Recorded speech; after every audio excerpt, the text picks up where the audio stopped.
From the Scripps Studios, this is 10 News.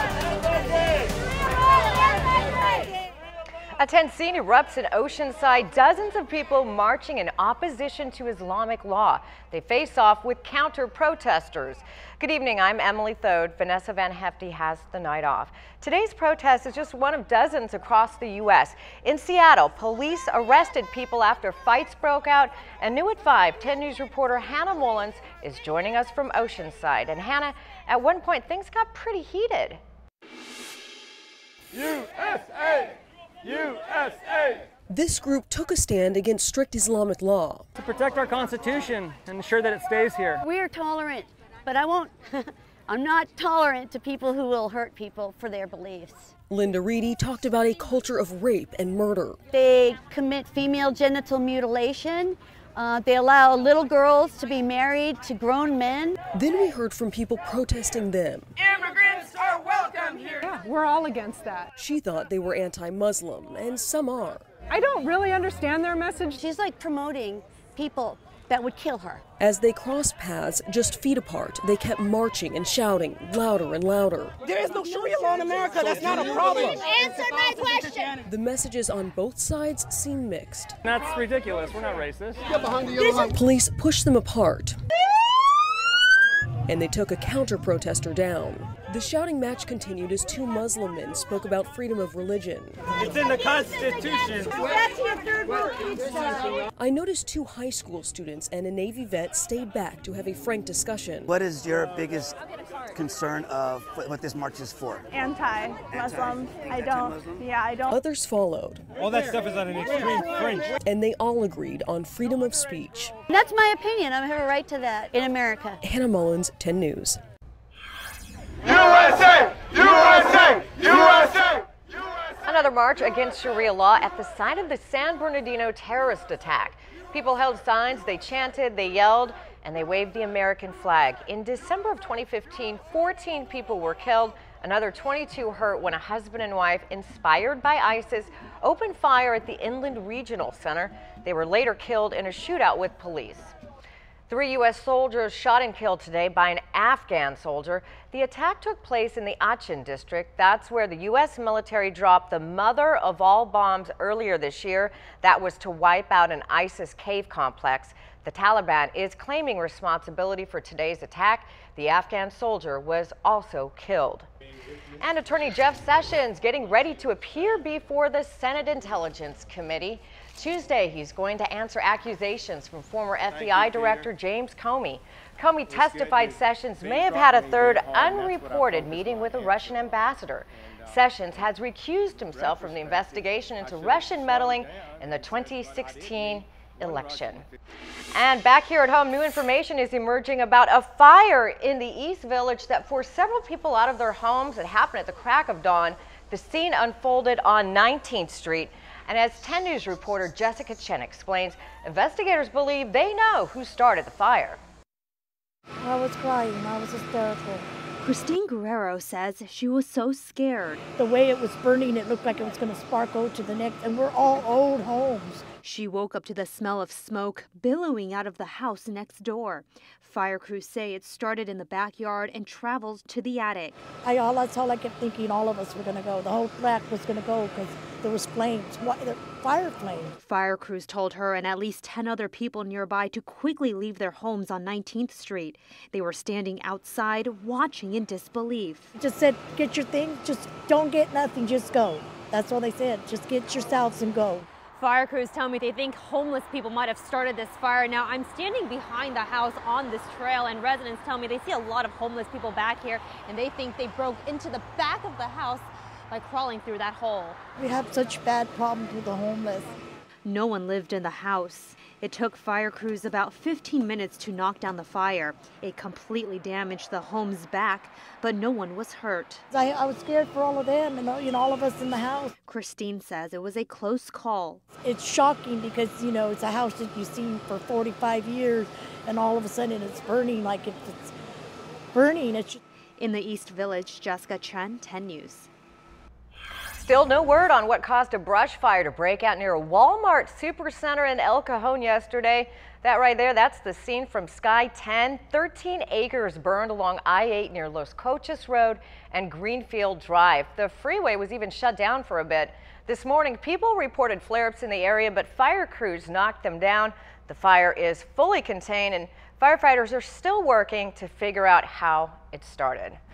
Turning now to our weather, June gloom is bringing some drizzle and some cooler temperatures to San Diego County. This is a live look towards downtown. We're seeing some blue skies. It looks a little hazy. Jennifer De La Cruz, our 10 News Pinpoint weather anchor, is talking about the changes. Jennifer. Yeah, we've seen June gloom for a while, but it looks like it's on its way out, at least for now. Still pretty overcast skies in Del Mar. If you're heading out to the fair tonight, we're going to see some patchy drizzle, so you might want to grab an umbrella and a jacket. It's going to be a little bit chilly out there as well. Our temperatures will be in the low 60s starting just a couple hours, and they're going to hang out there all night long before warming back up tomorrow. Temperatures for the rest of the county: 64 degrees in San Diego, 62 in La Jolla, 65 in Kearney Mesa, and 71 in Poway. We are way cooler than we were yesterday by 11 degrees in El Cajon, 11 degrees in Poway, and 8 degrees in Kearney Mesa. We're going to continue to see some patchy drizzle overnight into tomorrow and some cooler temperatures before we're going to start to see more sunshine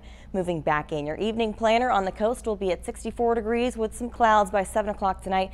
Cloud cover is going to increase as we head further into the evening hours. Your inland areas also going to be a cloudy night as well. Overnight dropping down to 61 degrees on the coast with some patchy drizzle and that cloud cover. Mountains a little bit more clear, but the wind gusts will be coming from the west up to 40 miles per hour and 45 miles per hour for your deserts. I'm tracking when the sunshine is going to return coming up in your 7-day forecast. All right, thank you so much, Jennifer. A cruise ship passenger had to be rescued by the Coast Guard. That person was having breathing problems. That's video right there we got from the Coast Guard, video of the rescue. The call came in around 10 o'clock last night from the Carnival Miracle. It was just 56 miles southwest of San Diego. The woman was airlifted to an ambulance on shore. She was taken to UC San Diego Medical Center. We don't have any word on her condition.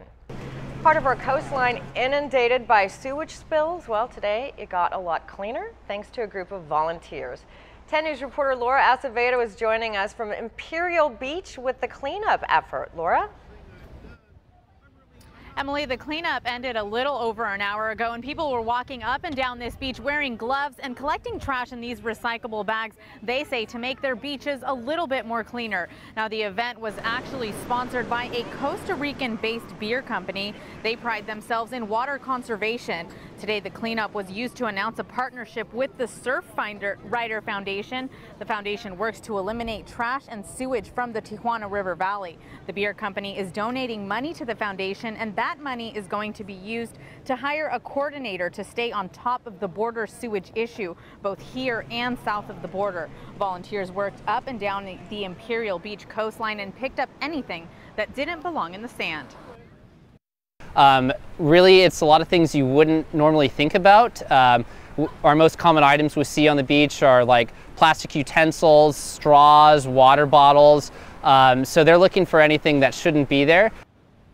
And although the cleanup is over, the organizers tell me they hope that this cleanup is an example for others, that when they come to visit these beaches, they shouldn't leave their trash on the sand. Reporting live in Imperial Beach, Laura Acevedo, 10 News. Thank you, Laura. And speaking of polluted water, San Diegans giving people from the San Diego Water Control Board an earful today.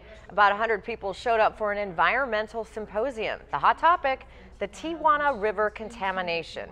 Imperial Beach residents told 10 News if the problem isn't fixed, things are going to get a lot worse. Humans will start dying and not just be rushed to the hospital getting sick or have lung infections. The Border Patrol won't just be going to the hospital, they will actually be dying from their exposure. The Water Board says they are open on ideas, or two ideas that is, on how to fix the problem.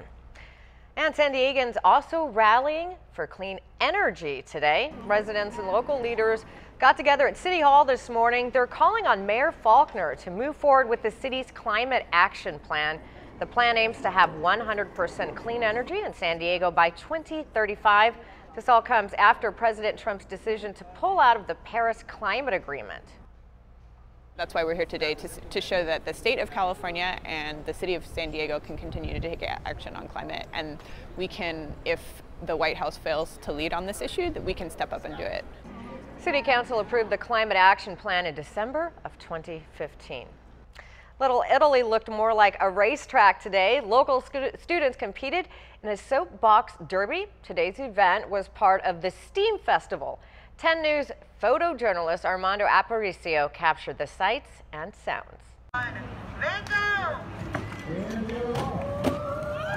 This is our big STEAM Festival and soapbox car race. STEAM is science, technology, engineering, art.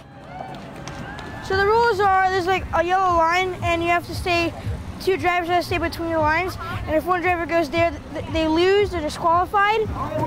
They design the cars, and then they build the cars, and we have a lot of adult participation too in painting and putting them all together. Lane number 2, here they come. I loved it. I would go after school every Wednesday working on the cars with a bunch of other people. It was really fun. I enjoyed it a lot.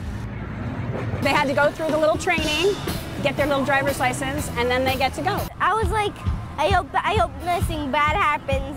It was fun, but I did crash, but it was still really cool driving the car. They're really easy to use and learn, and I think anyone who wants to try has a good shot as being like me.